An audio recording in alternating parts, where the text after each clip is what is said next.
오늘은 레위기 26장 복과 저주에 대해서 말씀을 나누겠습니다. 레위기의 말씀하면 이제 이게 떠오르겠죠. 거룩함, 하나님께 속한 것, 하나님께 속하지 않은 것은 속됨입니다. 속됨은 다시 하나님께 드릴 수 있는 상태인 정결함, 하나님께 드릴 수 없는 상태인 부정함이 되고요. 결국 우리의 목적지는 이제 부정함에서 정결함으로, 정결함에서 우리의 삶을 하나님께 드려서 하나님께 속한 자로 사는 것, 구별된 자, 거룩함으로 사는 것이죠. 그래서 이 거룩한 삶을 살면 어떤 일이 벌어지는가? 이제 그게 복이고, 거룩하지 못하면 결국 저주를 받게 되는 것을 이제 오늘 한마디로 요약한다면 이제 복과 저주로 그 열매가 나타난다고 이제 정리를 하는 것입니다. 여러분 복 받기를 원하시죠? 얘가 안 넘어갑니다. 예. 복 받기 원하시죠? 예. 다 원합니다. 그래서 우리 열심히 살잖아요. 뭔가 더 누리고 싶어서. 그런데 오늘 성경 말씀을 보면 우리 인생의 수고와 상관없이 어떻게 보면 물론 수고해서 조금 더 많은 어떤 우리가 원하는 것들을 얻을 수는 있을 수 있지만 결국 하나님의 복을 얻기 위함은 인생의 수고가 아니라 그리고 하나님과의 나와의 관계, 내가 하나님께 속한 자로 사느냐 아니면 속하지 않은 모습으로 있느냐, 이것이 이제 복을 결정하는 가장 중요한 요소가 된다는 것이죠. 말씀을 읽어보면 너희는 자기를 위하여 우상을 만들지 말아라. 그리고 내 안식일을 지키며 내 성소를 경외해라 라고 말씀하십니다. 즉 우상은 두 종류가 있어요. 아예 다른 신을 섬기는 것, 이게 우상으로 우리가 이제 보통 이해하고 있는데 더 위험한 우상이 뭐냐면 하나님을 어떤 형상으로 만들어 놓는 것. 가령 우리가 십자가를 바라보면서 예수님처럼 생각하면 안 된다는데 십자가를 걸어놓고 예수님이야, 이거 하나의 형상, 우상이에요. 우상. 하나님을 십자가로 만들어 놓은 거죠. 그런 거 하나님이 원하지 않죠. 그러니까 우리가 십자가를 바라볼 때는 내가 저기에 빈다가 아니고 저기서 날 위해 죽으셨으면 상기하는 정도로 끝나야지 마치 십자가에 뭐 한다든가 뭐 이렇게 빈다는 느낌으로. 아니면 성경책은 우리가 읽어서 그 말씀을 내 마음에 새기는 게 중요한데 성경책을 그냥 내가 뭐 옆구리에 끼고 있는 것으로 뭐 머리맡에 놓고 있는 거 이렇게 여기면 그런 게 우상이라는 거예요. 그래서 하나님을 우상으로 만들지 말고 또 다른 신을 섬기지 말아라. 이게 이제 기본 중에 기본이라는 거죠. 그리고 하나님의 백성의 특징, 안식일을 지킨다. 지금이야 뭐 하나님 믿든 안 믿든 주 5일 근무하면서 토, 일 안식을 합니다. 이제 세상은 다 그렇게 살고 있어요. 구별이 되지 않죠. 그래서 크리스찬으로 저 사람은 뭐 교회 다니는 사람이야, 뭐 그리스도인이야, 아니야. 기본적으로는 이제 주일날 뭐 11시쯤 돼가지고 이제 어디 간다 그러면 이 사람은 교회 다니는 사람이구나. 저도 아파트에서 이제 집에 나올 때 한 10시쯤 되면 출발합니다, 교회로. 그러면 그쯤 되면 항상 같이 내려오시는 노부부가 계세요. 그럼 보면 이제 교회 가시는 거예요. 그러면 눈치를 채죠. 아, 이분들 교회 다니는구나. 저분들 확 묻더라고요. 교회 다니시나 봐요. 그 시간대가 딱 있거든, 움직이는 시간대가. 그런 거라는 거죠. 근데 옛날에 구약의 이 시대에는 월, 화, 수, 목, 금, 토, 일 개념이 없습니다. 그냥 맨날 일하는 사람들이에요. 노예는 노예대로 쉬는 날이 없고요. 또 세상 사람, 노예가 아닌 사람들도 자기 욕심을 따라 그냥 하고 싶은 거 계속 하고 싶은 거 사는 거죠. 그런데 이 이스라엘만 특별하다는 거예요. 본인들도 쉬어야 되고 본인 집에 데리고 있는 종도 쉬게 해야 되고 뭐 하여튼 다 쉬게 만들어야 됩니다. 짐승도 쉬게 만들어야 돼요. 그럼 세상에 볼 때 좀 별난 민족이다. 그렇죠. 하나님 여호와 섬기는 민족이라서 그래. 이게 이제 안식일의 증거가 되는 거거든요. 하나님을 믿느냐, 섬기고 있느냐, 아니냐. 이 안식일을 지키는 걸로 이제 티가 나는 거예요.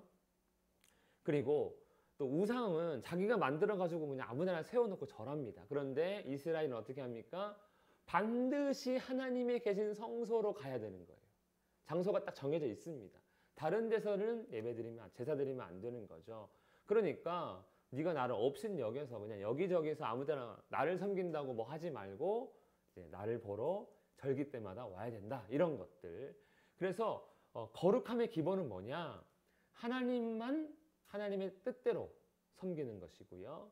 하나님을 온전히 섬길 수 있도록 하고 안식을 지키고 하나님께 제사 드리는 거, 이게 기본이라는 거. 이게 돼야 나머지도 되는 거라는 거예요. 그래서 일단 이렇게 하는 것이 하나님께 속한 자의 기본이다라는 것이죠. 당연하죠. 당연한 것 같죠. 예. 그런데 우리가 이제 나도 모르게 하나님을 대체하는, 그러니까 눈에 보이지 않는 하나님을 눈으로 보이는 뭔가로 바꿔놓는 이런 우상섬, 이런 건 이제 실수할 수 있고요. 그다음에 이제 안식일을 섬기기 위한, 안식일을 지키기 위한 진짜로 하나님께서 원하시는 안식일은 뭔가, 이런 것들 우리가 고민하면서 우리는 주일을 잘 이제 지킨다, 성수한다, 이런 말은 좀 어쨌든 안 어울릴 수도 있고 어울릴 수도 있지만 어쨌든 주일을 또 지켜야 되고요. 또 예배를 온전히 드려야 되는 것이죠. 이게 이제 거룩함이다. 그리고 이제 거룩함이 결국에는 우리의 삶에서 하나님 말씀과 연관이 되는 거죠. 내 규례와 계명을 준행하면, 즉 하나님께 속한 자는 어디 안에 있다는 겁니까? 계명 안에 있다는 거예요. 말씀 안에 거한다는 거예요. 말씀을 이제 순종한다는 것이죠. 그게 이제 하나님께 속했다는 가장 정확한 증거가 되거든요. 그러면 어떻게 했느냐? 그러면 우리가 이제 거룩하면 뭐 한다고요? 철 따라 비를 주겠다. 이래서 사람들이 거룩하게 안 사나 봐요. 기껏해야 거룩하게 살았더니 뭘 준다는 거예요? 비 주시는 거야? 이렇게 되는 거예요. 비 주시는 거야. 복 주시겠는 것도 아니고 비 주시는 거야. 이렇게 되는 건데, 이게 진짜 중요하죠. 결국 우리가 복을 얻는, 하나님께서 복을 어떻게 주시냐면 하나님께서 창조하신 이 피조물을 통해서 우리 육신의 어떤 만족, 안락함을 허락해 주시거든요. 그리고 육신이 만족함으로써 결국엔 하나님을 좀 바라봐라. 야, 네가 아무리 농사 열심히 지려고 해도 내가 비 안 주면 안 자라는 거다. 소출 없는 거다. 결국 육신의 어떤 안락함이 하나님께로 연결이 되는 게 이제 그리스도인의 삶이죠. 그 기본이 이제 해, 그리고 바람, 비, 이런 거 아니겠습니까? 아무리 핸드폰이 우리 집에 100대 있으면 뭐합니까? 쌀 한 톨 없으면 이거 어떡할 겁니까? 이거 먹을 겁니까? 쌀 먹으면 안 되잖아요. 기본적인 기본을 하나님께서 일단은 채워주시는 거죠. 철을 따라 비를 주는데 어떻게 비를 주냐가 또 중요합니다.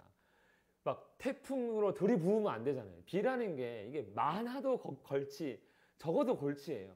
그리고 적당히 와야 되고, 또 적당히 오는 것도 중요한 게 때에 맞춰서 와야 돼요. 가령 벼가 잘 익었어요. 이제 추수만 하면 돼. 비 오면 됩니까? 안 됩니까? 절대 안 돼요. 절대 안 돼요. 그러면 쌀이 물 먹어가지고 그거 안 됩니다. 금방 썩고 난리 납니다. 그러니까 비가 많이 와도 안 돼, 적게 와도 안 돼, 적당히 와야 되는데 필요할 때 와야 돼. 하나님 딱 그 얘기인 거예요. 철 따라 적당하게 비 주겠다.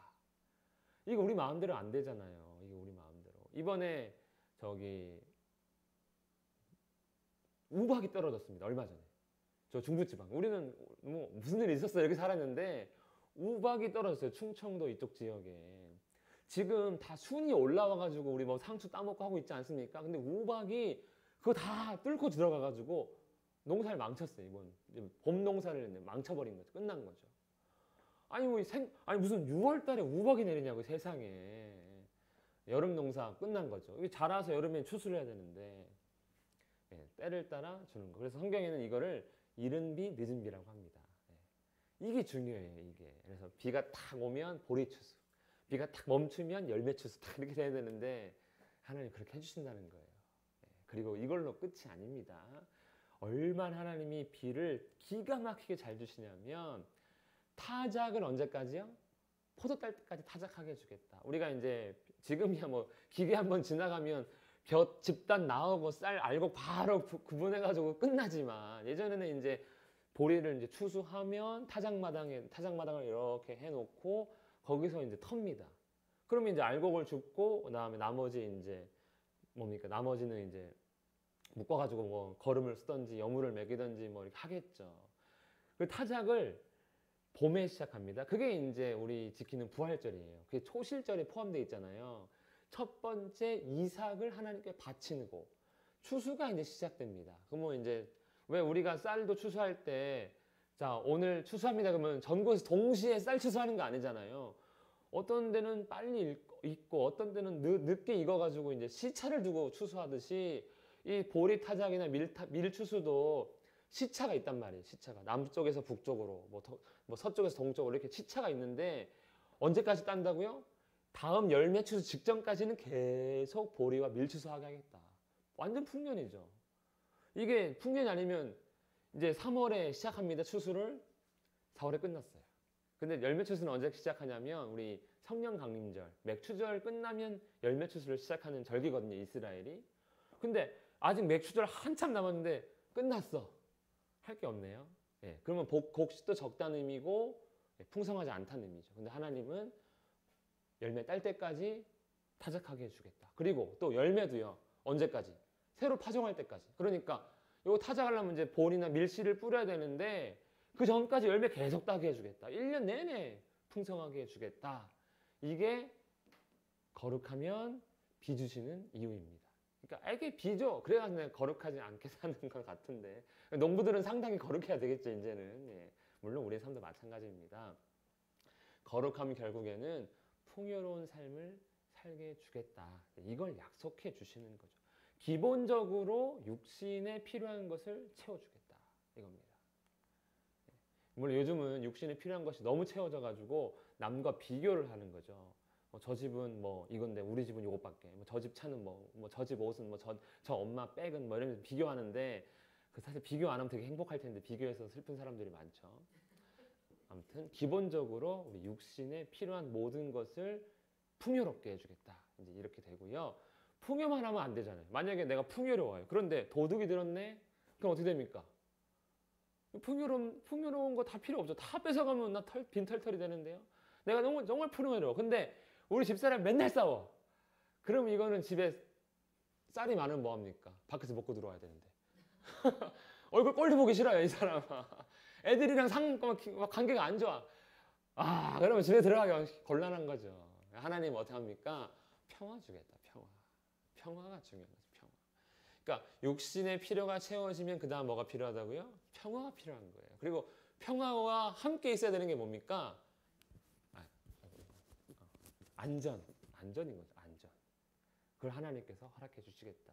그러니까 거룩하면 육신의 만족과 더불어 평화와 안정까지, 그러니까 마음까지도 하나님께서 보살펴 주신다는 의미입니다. 땅의 짐승, 자연 재앙이죠. 그러니까 짐승만 사나운 게 아니죠. 날씨도 사나울 수 있죠. 그리고 칼, 원수들 이런 것으로부터 지켜주겠다. 그리고 또 뭘 해주십니까? 네, 성막을 세우는데 성막의 개념이 하나님께서 함께 하시기 위함 아닙니까? 하나님께서 함께 해주겠다. 뭐 하면요? 거룩하면. 거룩하지 않으면 함께 하지 않으세요. 왜 안 하시냐면 하나님은 공의의 하나님이시기 때문에 부정한 자는 다 심판하시거든요. 그래서 정결하지 않은 자가 하나님 지성소에 딱 들어가면 하나님은 바로 쳐버립니다. 예. 제사장이 뭡니까? 홈리와 나답과 아비후가 딱 그런 케이스였죠. 하나님께서 명하지 않은 불을 갖고 부정한 몸으로 들어갔다가 죽어버렸죠. 하나님 함부로 임하지 않으세요. 우리를 위해서라도. 왜냐하면 부정한 자를 심판하셔야 되기 때문입니다. 그런데 거룩하면 그럴 필요가 없는 거죠. 함께 하시는 거죠. 그러면 천하무적입니다. 천하무적. 성경에 보면 하나님이 함께 하실 때 사방에 두려움이 임한다고 했어요. 즉 이스라엘을 아무도 건들 생각을 안 하는 것입니다. 쟤는 건들지 마. 포스가 장난 아니야. 아무것도 안 했는데. 그냥 지들끼리 그냥 농사 짓고 잘 먹고 잘 살고 있는데 뭔가 건들면 큰 해가 임을 것 같은 그러한 두려움을 사방에 주신다는 거예요. 거룩한 자에게는. 그래서 아무도 못 건들게 하시는 하나님. 그리고 그럼 그 하나님은 어떤 하나님이냐? 은혜를 베푸시는 하나님이다. 애굽 땅에서 인도해내서 종이 아닌 자유자로서 자유를 베풀어 주신 그 하나님께서 은혜를 베풀어 주신다. 그러니까 뭐 해라? 거룩해라. 우리가 지금 거룩하라고 명령하시는 그 하나님은 우리에게 이미 은혜 베푸신 하나님입니다. 우리가 잘나가지고 구원받은 게 아니라 그 약속 하나 때문에 그 약속을 바꾸시지 않았기 때문에 우리를 구원해 주셨는데 그 하나님께서 원하시는 거니까 우리 거룩하자. 그럼 복 주신다. 이제 이 이야기를 하는 것이죠. 거룩함이 상당히 중요합니다. 그래서 거룩하려면 우리가 정결해야 되고 결국 하나님 말씀대로 살아가는 것이죠. 거룩하면 복이다. 다르게 표현하면 하나님께 속한 모습으로 살아가는 게 복이다, 복이다 하는 것입니다. 물론 신약에서는 뭐 이런 구약의 개념보다는 하나님께서 이렇게 이제 거룩하게 삶을 살면 일단 기본적으로 하나님 나라를 소망하게 약속을 해주신 거죠. 그래서 지금 중요한 건 이 땅에서도 물론 구약과 같은 약속, 복 주시는 것도 있습니다. 예. 기본적으로 제가 이렇게 신앙생활 하면서 성도들을 보면 느끼는 게 뭐냐면 그리스도인이 되어서 기본적으로 부지런하게 살면 굶지 않아요. 이 보면 어려움 겪는 분들은 부지런하지 않아서 겪는 게 아니고, 물론 그의 자녀들은 좀 게으른 애들이 있어요. 근데 하나님 믿는, 정말 저분은 뭐 하나님 사랑하는 것 같아요. 뭐 열정이 있고 또 교회에서나 회사에서나 부지런하신 분들은 기본적으로 잘 삽니다. 근데 뭐가 문제냐면 욕심. 가령 뭐 주식 투자에 실패한다든가, 아니면 어떤 보증을 잘못 쓴다든가, 뭐 투기를 한다든가, 이런 뭐 도박이나 이런 것, 욕심 때문에 삶이 어려워지는 거지 하나님이 복 안 줘서 어려워지는 게 아닌 것 같더라고요. 그래서 우리가 하나님에 속한 자로 살면 지금 이 땅에서도 보통의 경우는 부족함이 없고요. 더군다나 하나님 나라가 얼마나 복된 나라인지 살짝 보이거든요. 이게 저기 꼭 가고 싶다 이런 마음이 들기 때문에 복이 진짜 저기 있는 거구나, 그 약속을 붙들게 됩니다. 반대도 있겠죠. 청종하지 아니하면, 즉 하나님께 속한 자로 살지 않으면, 하나님 말씀 밖에 있으면 어떻게 된다고요? 예, 그리고 그 여러 가지로 표현하죠. 순종하지 않는 거, 준행하지 않는 거, 하나님 말씀을 싫어하는 거. 예. 우리는 말씀을 안 싫어해요. 그냥 들리면 졸릴 뿐인 거죠. 예. 싫어하는 건 아니에요. 예. 정확하게 표현하면 하나님 싫어하는 건 아니니까 오해하시면 안 됩니다. 그냥 피곤해서 그런 거. 그리고 말씀이 좀 이해가 아직 안 되니까 안 졸게 하시려면 성령으로 깨닫게 해주세요. 이렇게 이제 기도하시면 됩니다. 그리고 이제 언약을 배반하는 거, 이게 다 같은 말입니다. 한마디로 불순종한다면 어떻게 됩니까? 예, 반대가 돼요. 반대. 아까는 육체적으로 일단은 채워지죠. 그리고 평화와 안전이 있고 또 대적으로부터 보호를 받고 하나님 함께 하시는데, 이거 완전 반대입니다. 일단 재앙을 내리시는데 재앙의 순서가 있어요. 놀라운 재앙을 내리는데 이게 순서가 있습니다. 보시면 일단은 질병, 폐병과 열병으로 눈이 어두워지고 생명이 쇠약하게 될 것이다. 즉 질병에 걸린다는 거예요. 질병. 그리고 파종한 것은 어떻게 된다고요? 헛된다. 즉 우리가 이제 우리가 씨를 뿌릴 때 기대하잖아요. 뭐 농부가 씨 뿌리면서 흉년이야 이렇게 뿌리는 농부 없습니다. 풍년을 기대하면서 씨를 뿌리는 거죠. 우리 김영수 집사님이 풍성한 상추, 뭐 배추 이런 거 기대하면서 심는 거 아닙니까? 그러면 이제 심고 나눠 먹을 생각에 더 정성을 들이게 되는 거죠. 나만 먹을 거면 뭐 한두 포기 심으면 끝이지만 뭐 교회 식구들 그다음에 누굽니까, 또 뭐 가족들 이렇게 주고자 하는 그 마음에 막 하는데 헛되게 된다는 거. 헛되게. 왜냐하면 대적이 먹는데요. 대적이.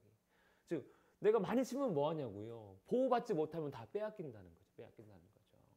그리고 심지어 하나님께서 우리를 치시고요. 함께 하셔야 될 하나님이 치시고, 또 전쟁을 나아가면 아까 다 이기고 막 사방에 두려움이 임했는데 이제는 우습게 본다는 거죠. 저것들 아무것도 아니야. 뭐 쟤네들은 뭐 했다 하면 다 안 되더라고 하면서 이제 대적들이 우습게 보는 그런 상황이 되고, 심지어 도망도 해야 되는, 하나님께서 주신 기업에서 잘 살고 싶은데 뭐 심심하면 쳐들어와. 그러면 이제 껐딱하면 도망가야 되는 거죠.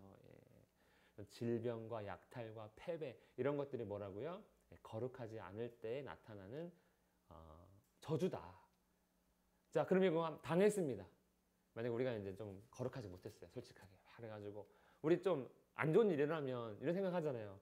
내가 죄를 지어서 그런가? 하면서 이제 나의 과거를 좀 묵상합니다. 이렇게. 언제까지 묵상해요?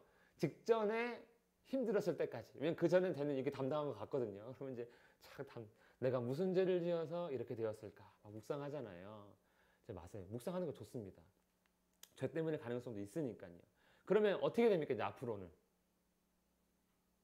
안 해야죠. 안 해야죠. 그게 중요한 겁니다. 하나님께서 이런 징계를 하는 목적이 있어요. 이제 그만해라.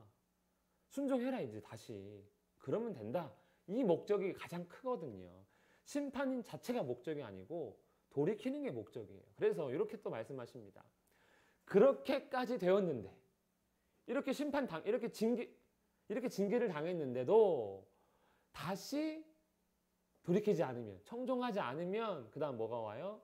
7배나 더 징벌하겠다. 어쭈, 이게 안 돌이키네? 우리가 자녀가 잘못했을 때 뭐 매질을 한다든가 회초리를 드는 이유가 뭡니까? 내 기분 풀라고. 제가 보니까 자녀 혼내켜가지고 기분 좋은 부모가 아무도 없어요. 더 열불나가지고 안에 들어가서 씩씩거리고 막 그러다가 더 화내고 막 하지. 딱 때렸다고 오늘 스트레스도 풀렸네 하고 잠 잘 자는 부모 없습니다. 그런 거 아닙니까? 하나님도 기분 좋기 위해서 이렇게 하는 게 아니거든요. 근데 내가 징계했었는데도 불구하고 똑같은 잘못을 또 한다 그러면 더 큰 징계를 가하게 되는 거죠. 하나님 그렇게 얘기하시는 겁니다. 더 큰 심판이 임합니다. 그 더 큰 심판이 뭐냐면 기근이에요. 기근. 하늘이 어떻게 된다고요? 철과 같이 된다. 여러분, 하늘이 철과 같이 된다는 표현이 뭘까요? 비가 아예 안 온다는 거죠. 철이 물도 흡수 안 하잖아요. 맞아, 철 보면은 이게 뭔가 찜찜하지 않고 또 뜨겁게 달궈지는 거잖아요. 철은. 땅도 어떻게 됩니까? 놋과 같이 됩니다. 비가 내려도 놋이면 흡수를 안 하는 거죠. 아무 열매가 놋을 뚫고 나오는 식물은 없죠. 아무것도 얻지 못한다. 기근이 임합니다. 기근이. 심각하게. 그래서 아무리 씨를 뿌리고 뭔가 먹고 살려고 해도 수고가 헛될 것이다. 땅은 그 산물을 내지 않고 나무는 열매를 내지 않을 것이다. 이거 엄청난 심판인 거죠. 심각한 기근이 든다는 겁니다. 좀 전에 이거는요. 파종한 것을 헛되는 건 잘하긴 잘해요. 그냥 빼앗길 뿐인 거죠. 이거는 아예 안 자란다는 거예요. 그럼 아주 심각한 상태죠. 우리나라도 옛날에 1960년대까지 막 보릿고개 같은 거 있었잖아요. 그러니까 가을 농사 짓고 봄 먹고 겨울 나다가 이제 봄에 이제 막 봄 농사 이제 시작하기 전까지 막 없을 때 이제 겨울 양식 먹고 막 떨어져 가고 막 이제 그때 막 힘든 기근이죠. 근데 그거는 안 자라서 기근이 아니고 그냥 농사 기술이 좀 부족하기도 하고 뭐 보관 기술도 부족하고 뭐 이런저런 문제가 있었지만 그러니까 그것도 물론 문제긴 하죠. 하나님이 그만큼 안 주신 거니까. 근데 아예 안 자란다니까. 이거 심각한 거죠.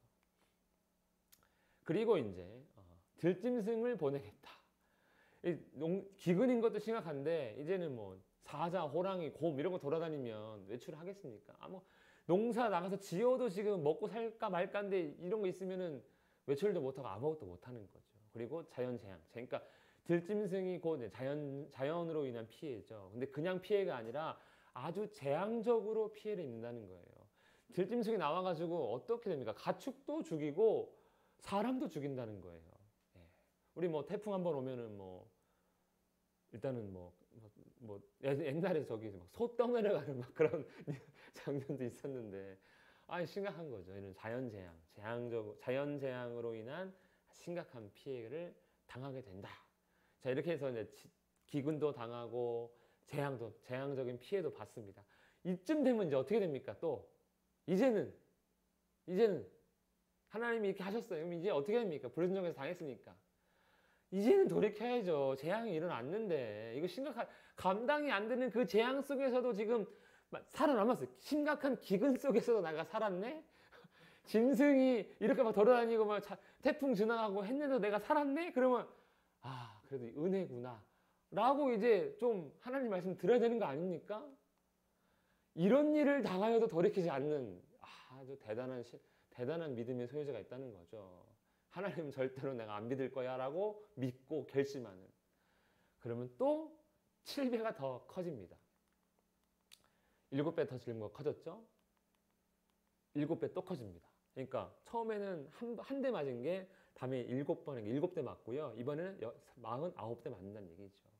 심판이 더 심각해집니다. 어떤 심판 당합니까? 안 되면 이제는 전쟁, 칼이 들어옵니다. 칼. 아까는 그냥 도둑이었다면 이제는 전쟁이 일어난다는 거예요. 그래가지고 다 죽이죠. 오늘날 현대에서도 러시아와 우크라이나 전쟁에서 러시아가 점령한 우크라이나의 마을이 보면 이번에 최근에 나오는데 다 시체만 있고 다 죽었어요. 아무도 없어요. 그냥 마을을 빼앗았는데 아무것도 없어. 막 한쪽에는 막 시체들만 있고. 네, 그게 전쟁 아닙니까? 그런 일이 일어난다는 거예요. 그리고 연병 앞에 전자 붙이면 이해가 쉽죠. 전염병을 보내겠다. 뭐 전쟁 피해가지고 겨우 살아남았는데 막 물이 오염되고 막 몸 상태가 안 좋은 데다가 이게 전염까지 되네요. 그러면 숨어 있어도 막 다 같이 죽는 거죠. 그리고 살아남은 자는 또 포로로 잡혀간다. 칼에 죽지 않고 전염병에 죽지 않고 그래도 살아남았다. 그러면 포로로 잡혀가고. 포로로 잡혀갔는데도요, 상황이 너무나 열악합니다. 사람은 많은데 화덕이 한 개, 떡도 조금밖에 없어요. 배부르게 먹을 수가 없습니다. 아주 심각한 상황이 되는 거죠. 이게 이제 하나님께서 돌이키지 않는 자에게 베푸시는 7배나 더 큰 심판이 됩니다. 이같이 또 하면 이쯤은 돌아와야죠. 이제는 진짜 이게 인간이 아니지. 안 돌아오면 짐승이지. 근데 이같이 될지라도 안 돌아오면 또 7배를 또 더합니다. 하나님이 대단하신 거예요. 돌이키라고 계속해서 심판 완전히 멸망시키지 않으시잖아요. 남긴다는 거 아닙니까? 그래도 불구하고 또 남겼다는 거예요. 돌아오게 만들어 놓을 사람이 있다는 것도 신기합니다. 이 정도로 심각한 상황인데 그때는 이제 어떻게 됩니까? 너희가 아들의 살을 먹을 거다. 딸의 살을 먹을 거다. 아무리 내 자식이 미워도 먹지는 않습니다. 그렇죠? 막 아무리 미워도 저도 막 갈등이 있으니까 자녀와 보면 미워도 밥은 차려줍니다. 그렇지 않습니까? 내가 저를 확 잡아먹어야 돼. 이런 생각하는 부모 없잖아요. 근데 얼마나 심각한 기근이 지속되느니 자기 자녀를 잡아먹는 일도 벌어집니다. 그리고 하나님 믿지 않고 우상 섬긴 결과잖아요. 그런데 결국 그 우상의 제단이 자신들의 무덤이 됩니다. 죽은 신, 결국 후회하게 해준다는 거죠. 하나님만 참신이구나. 내가 이런 일을 계속 당했어도 하나님 계속 안 믿었는데 보니까 이거 우상 가짜였네. 비로소. 근데 그때는 뭐가 됩니까? 시체가 돼 있다는 거죠. 그리고 하나님 약속하신 기업의 성읍이 황폐하고 하나님을 더 이상 섬길 수 없는 그러한 상태가 된다. 이게 이제 저주예요. 네. 그리고 여러 민족 중에 흩어져 가지고 나중에는 어떻게 됩니까? 이스라엘 민족이 아니게 돼요. 유다 민족은 바벨론으로 나중에 우리가 좀 얘기하겠지만 유다 민족은 바벨론으로 그대로 잡혀갔다가 유다 민족끼리 살다가 또 그대로 하나님의 은혜로 돌아왔어요. 그래가지고 나름 우리는 이제 혼혈이 아니다라고 이제 여기면서 누구를 무시합니까? 사마리아 사람들을 무시하잖아요. 그런데 지금 이 내용들이요 얼마나 놀랍냐면 이 내용대로 이스라엘이 심판을 당했습니다. 이스라엘이 아들의 살을 먹었습니다. 누가요? 이스라엘 사람들이. 아수르가 이스라엘을 공격했을 때 사마리아 성을 포위합니다. 그때가 엘리사 때거든요. 포위합니다. 그래가지고 며칠 동안 포위하고 사마리아 성에 양식이 떨어져 가니까 나중에는 오늘은 내 아들 먹고 내일은 네 아들 먹자. 이래가지고 막 아들 잡아먹었는데 자기 아들 다음날 되니까 그 엄마가 내 아들 못 잡아먹는다고 된 거예요. 그렇게 쩔쩔 굶어가지고 아들 잡아먹어봤자 뭐 먹을 수 있겠습니까? 인간 그냥 짐승이라 쳐도 잡아먹었다는 거예요. 근데 나중에 안 잡아먹으니까 그 왕은 신고합니다. 이 여자가 자기 아들은 안 먹고 내 아들을 먹었다고 막 하니까 이제 왕이 옷을 찢고 어떻게 이런 일이 있을 수 있느냐 하면서 이제 막 했다가 하나님이 이제 결국엔 아수르 군대 죽이고 아수르 군대 양식을 먹게 했거든요. 다 이 말씀하신 그대로 하나님께서 역사하셨어요. 심지어 또 요시야 왕 때는 이스라엘의 그 섬겼던 바알과 아세라상 그리고 금송아지상을 부셔버리고 이스라엘 사람들을 그 위에 죽게 만들었습니다. 이게 다 하나님께서 이 저주하신 말씀 그대로 성취하셨어요. 그리고 이제 나중에 이스라엘은 또 포로로 잡혀갔죠. 기근도 들었었고요. 또 이스라엘도 하나님 말씀 불순종했을 때 3년 기근 뭐 이런 거 여러 번 들었습니다. 엘리야 때도 3년 기근이 있었고요. 다윗 때에도 사울의 범죄로 인해 3년 기근이 있었습니다. 그러니까 불순종하면 하나님 말씀하신 그대로 저주가 나타났다는 거예요. 그리고 결국에는 이 땅을 어떻게 하겠다고요? 텅텅 비게 만들겠다. 징계해도 돌이키지 않고, 징계해도 돌이키지 않고, 징계해도 돌이키지 않았더니 하나님이 약속하신 기업에서 싹 다 몰아내고 땅을 황무하게 만들어 버립니다. 그게 이제 바벨론 포로고 이스라엘이 흩어진 그런 사건이 되는 것이죠. 그래서 70년이 참회 하나님이 약속을 기억하시고 돌아오는 것도 있습니다. 돌아오는 것도 이게 심판이고요. 그렇게 이제 고통스러운 포로 생활을 하게 될 것이다. 여기까지가 딱 저주예요. 하나님의 저주. 그러니까 우리가 저주를 통해서도 은혜를 받는 게 뭐냐면 하나님이 기분 나쁘다고 그냥 막 심판하신 게 아니었구나. 우리가 성경에 나오는 우리가 뭐 열왕기 상하 한번 공부했지만 그 모든 이스라엘의 불순종과 유다의 불순종으로 인한 그 심판들이 그냥 하나님 즉흥적으로 막 기분 나빠가지고 막 참다 못 참아가지고 그냥 퍼부은 게 아니고 딱 레위기에서 하신 이 저주의 약속대로 하셨네. 하나님은요 저주도 어떻게 하신다고요? 약속대로 하시는 거예요. 약속대로. 말씀대로 복도 주시지만 말씀하신 대로 저주도 하시는 거예요. 우리가 이거 안다면 저주도 말씀대로 하시는 분이니까 당연히 뭐도 말씀대로 주시겠습니까? 복도. 그러니까 저주 안에 있더라도 결국에는 누구만 소망이 될 수 있습니까? 하나님만 소망이구나. 하나님 말씀만이 나의 소망이 되겠구나 라고 돌이킬 수 있는 것도 한편으론 보여주시는 것이죠. 그래서 하나님께 속하지 않은 삶이란 저주를 당하게 됩니다. 말씀대로. 근데 하나님이 또 그냥 하나님이 아니잖아요. 막 공의의 하나님인데 막 인정사정 보지 않는 그런 하나님이 아니라 그럼에도 불구하고 그러니까 저주 받아가지고 이제 거의 다 포로 잡혀가가지고 이제 우리는 끝이야 라고 생각할 그때에도 하나님 기회를 또 주세요. 그때라도 만약에 마지막에라도 죄를 자복하고 죄를 깨닫고 내가 당하는 게 내 죄로 인함이지 하면서 기꺼이 그걸 받아들이면 기쁘다는 말은 정말 기뻐서가 아니라 그래 이 일이 재수 없어서가 아니고 그냥 하나님이 능력이 없어서가 아니고 우리가 말씀대로 행하지 않아서니까 그래 인정하면서 받아들이면 한마디로 회개하면 하나님 뭐 하신다고요? 돌이키겠다. 내 언약 내가 기억하겠다. 내가 너희에게 약속한 그 땅 기억하겠다. 그래서 회복시켜 주겠다. 소망을 약속하십니다. 회복에 대한 소망도 약속해 주십니다. 그래가지고 이스라엘이 포로 잡혀갔다가 돌아올 수 있는 이유가 또 여기에 있는 것이죠. 그러면 하나님은 왜 이런 언약을 지켜주시는가? 하나님이요. 정말 제가 이렇게 말씀 보면 우리나라 사람이랑 좀 비슷해요. 성품이. 우리나라 사람 뭐 중요하게 생각합니까? 체면.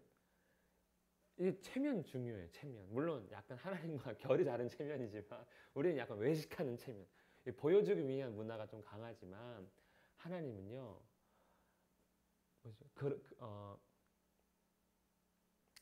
왜 언약을 폐하지 않냐면 이게 자기 체면 때문에 그래요. 이름 때문에 그래요. 이스라엘이 모세가 시내산에 올라가서 40일 동안 금식하다가 십계명을 받아가지고 내려올 때 이스라엘은 모세가 오지 않는다며 그 밑에서 금송아지 우상을 만들어서 막 춤추고 놀고 있습니다. 우상 섬기고 있는 것이죠. 그때 모세가 내려와서 돌판을 팍 깨버리니까 하나님이 그 하나님과 같이 화가 나가지고 내가 이 민족을 싹 다 죽여버리고 너로 새로운 민족을 다시 시작하겠다. 이렇게 했을 때 모세가 뭐라고 중보하냐면 하나님 그러시면 안 됩니다. 하나님 이름이 있는데 하나님 체면이 있는데 그러시면 안 됩니다. 애굽에서 이 민족을 이끌어냈는데 만약에 하나님께서 이 민족을 이 이스라엘을 다 죽인다면 이방의 다른 민족들이 자 여호와 하나님 저 여호와 능력이 없어가지고 가나안 땅으로 들어가지 못하니까 다 죽였구나 이렇게 욕할 겁니다. 이렇게 하나님을 조롱하고 비난할 겁니다. 그래서 하나님 절대로 그러시면 안 됩니다. 이스라엘이 불쌍해서가 아니고 하나님 이름 때문이라도 이들을 봐주셔야 됩니다. 이렇게 했거든요. 그러니까 하나님이 모세가 말 기가 막히게 잘한 거죠. 그러니까 하나님이 듣고 보니까 그렇네 하고 이제 안 죽입니다. 안 하고 대신에 심판한 게 뭡니까? 40년 광야 생활이잖아요. 죽이긴 다 죽였죠. 그 1세대는. 다시는 2세대를 가나안 땅으로 들어가게 하죠. 그러니까 내 능력이 부족해서가 아니라 얘네들의 죄 지어가지고 하나 다 죽었고 대신에 그 후손들은 내가 다 약속시켰다. 자기 이름도 지키고 약속도 지키고 심판도 하고 다 했지 않습니까? 딱 그 얘기인 거예요. 내가 언약을 지켜야 되기 때문에 너희에게 소망을 주는 거야 라는 거예요. 이스라엘이 잘나서가 아니라 회개했죠. 회개는 이게 의의가 아니잖아요. 그냥 회개한 거예요. 이게 자기 잘못 깨달은 게 뭐가 잘났다고 대단한 거라고. 그런데 언약 때문에 돌이키겠다. 나는 신실하다. 이거 나는 신실하다. 나는 내 이름을 위해서 그렇다. 그러니까 계속 나는 여호와이니라 계속 붙죠. 그러니까 내가 여호와라는 사실을 너희가 기억하고 나는 반드시 신실하니까 어떠한 상황에서든지 돌이키기만 해라 이거죠. 이거. 그리고 말씀대로 순종하기만 하면 내 이름 때문이라도 복 주겠다. 이렇게 해서 이제 복과 저주가 끝이 납니다. 이것은 시내산에서 하나님께서 약속하신 것이다. 그러니까 반드시 거룩해서 뭐 해라? 복 받아라. 복 받아라. 그래서 죄를 깨달으면 제사 드리고 빨리 부정하면 몸을 깨끗이 하고 그리고 하나님 약속하신 거룩함을 지킴으로써 복 받아라. 이게 이제 레위기를 통한 하나님의 말씀입니다. 그래서 우리 거룩해야 하겠죠. 물론 부담은 됩니다. 하지만 어쨌든 복은 여기 있는 거구나. 그리고 예수님께서 우리를 거룩하게 하기 위해서 이 땅에 오셔서 죽으신 거구나. 이렇게 이제 바로 이해할 수가 있는 것입니다. 여기까지 하겠습니다. 질문.